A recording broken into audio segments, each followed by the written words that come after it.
Assalamualaikum warahmatullahi wabarakatuh. Perkenalkan, nama saya Widya Kusuma Putri. Saya dari kelas 2023G dengan NIM 23080694192. Pertama-tama yang terhormat Ibu Riri selaku dosen pengampu mata kuliah Bahasa Indonesia.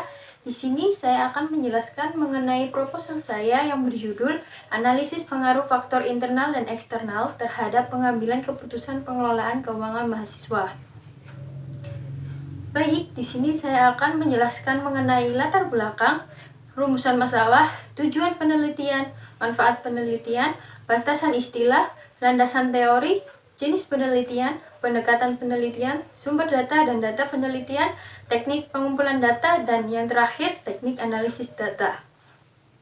Langsung saja pada latar belakang. Yang pertama yaitu, sejak terjadi pandemi COVID-19 di awal 2020, perekonomian di Indonesia mulai melemah seiring dengan terhambatnya mobilitas masyarakat akibat penyebaran virus COVID-19. Pengelolaan keuangan merupakan aspek mendasar dalam kehidupan setiap orang. Setiap ini saya mengambil contoh dari para mahasiswa. Oleh karena itu, pengelolaan keuangan yang baik sangat penting bagi para mahasiswa dalam kehidupan modern seperti sekarang, terutama dalam menghadapi biaya kuliah yang semakin tinggi. Uang merupakan alat ukur yang tidak bisa dipisahkan dari kehidupan mahasiswa. Banyak mahasiswa yang masih mendapatkan pendapatan dari orang tua, tetapi ada juga yang mendapatkan pendapatan dari hasil kerja sendiri. Dalam pengelolaan keuangan mahasiswa, terdapat dua keputusan yang diambil, yaitu menabung dan membelanjakan. Kedua keputusan tersebut dipengaruhi oleh faktor internal dan eksternal. Faktor internal yang mempengaruhi pengambilan keputusan menabung atau membelanjakan para mahasiswa meliputi tingkat pendapatan, tabungan, pemahaman mata uang, toleransi risiko, pengalaman keuangan sebelumnya, dan pengetahuan keuangan. Sementara untuk faktor internal yang mempengaruhi pengambilan keputusan menabung atau membelanjakan para mahasiswa meliputi kebijakan pemerintah mengenai mata uang, perubahan ekonomi, dan perilaku konsumen. Berdasarkan latar belakang yang telah diuraikan, maka dapat dirumuskan masalah sebagai berikut. Yang pertama adalah bagaimana pengaruh kurangnya pengetahuan tentang menabung. Lalu yang kedua adalah bagaimana pengaruh adanya sifat konsumtif yang sangat melekat. Lalu yang ketiga adalah bagaimana pengaruh rendahnya suku bunga yang ditawarkan. Lalu yang keempat adalah bagaimana pengaruh sedikitnya pendapatan yang diterima oleh mahasiswa. Dan yang kelima adalah bagaimana pengaruh masih kurang memiliki motivasi yang kuat untuk menabung. Adapun tujuan dari penelitian ini yaitu, yang pertama adalah untuk menganalisis pengaruh kurangnya pengetahuan tentang menabung. Lalu yang kedua adalah untuk menganalisis pengaruh adanya sifat konsumtif yang sangat melekat. Lalu yang ketiga adalah untuk menganalisis pengaruh rendahnya suku bunga yang ditawarkan. Lalu yang keempat adalah untuk menganalisis pengaruh sedikitnya pendapatan yang diterima oleh mahasiswa. Dan yang kelima adalah untuk menganalisis pengaruh masih kurang memiliki motivasi yang kuat untuk menabung. Adapun manfaat dari penelitian ini yaitu, yang pertama adalah bagi penulis. Hasil penelitian ini diharapkan dapat memberi pengetahuan dan wawasan bagi penulis dalam melakukan menabung dan mengimplementasikan ilmu perkuliahan yang didapatkan. Dan yang kedua adalah bagi mahasiswa. Hasil penelitian ini diharapkan dapat menambah pengetahuan para mahasiswa dalam pengambilan keputusan untuk pengelolaan keuangan, yaitu mempertimbangkan menabung yang akan dipilih. Adapun batasan istilah dari penelitian ini yaitu, yang pertama adalah konteks penelitian ini pengambilan keputusan keuangan adalah proses di mana individu memutuskan bagaimana mengalokasikan dana untuk menabung atau mengkonsumsi. Lalu yang kedua, faktor internal.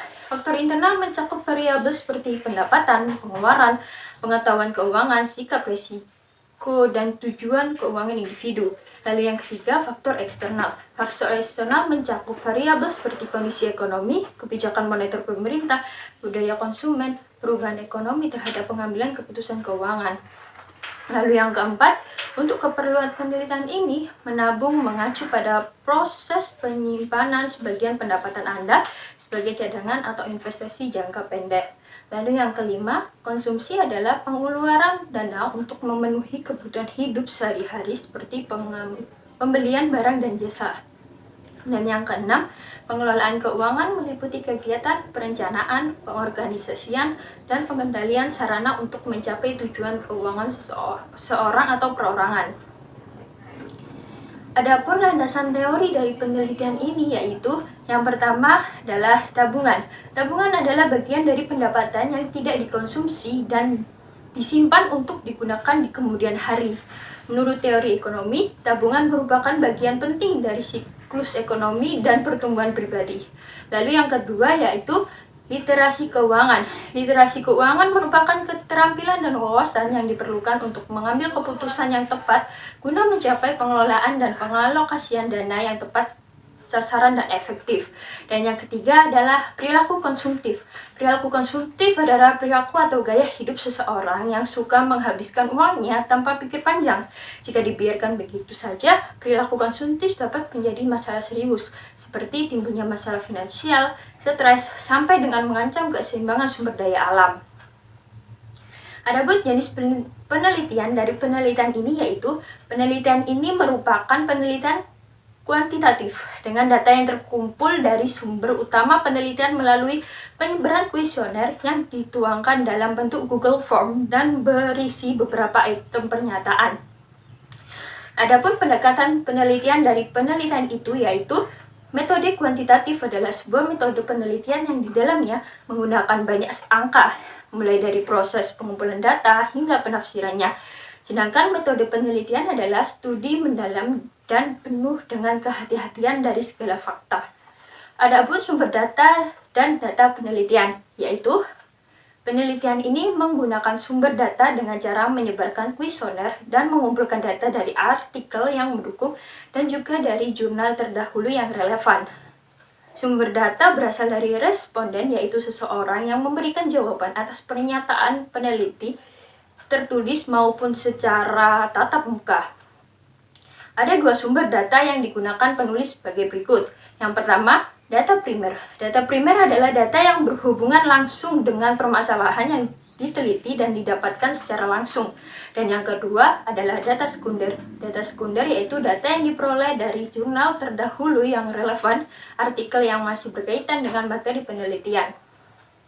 Adapun teknik pengumpulan data dari penelitian ini yaitu kuesioner atau angket, yaitu teknik pengumpulan data di mana partisipasi atau responden mengisi pertanyaan atau pernyataan, kemudian setelah diisi dengan lengkap mengembalikan kepada peneliti.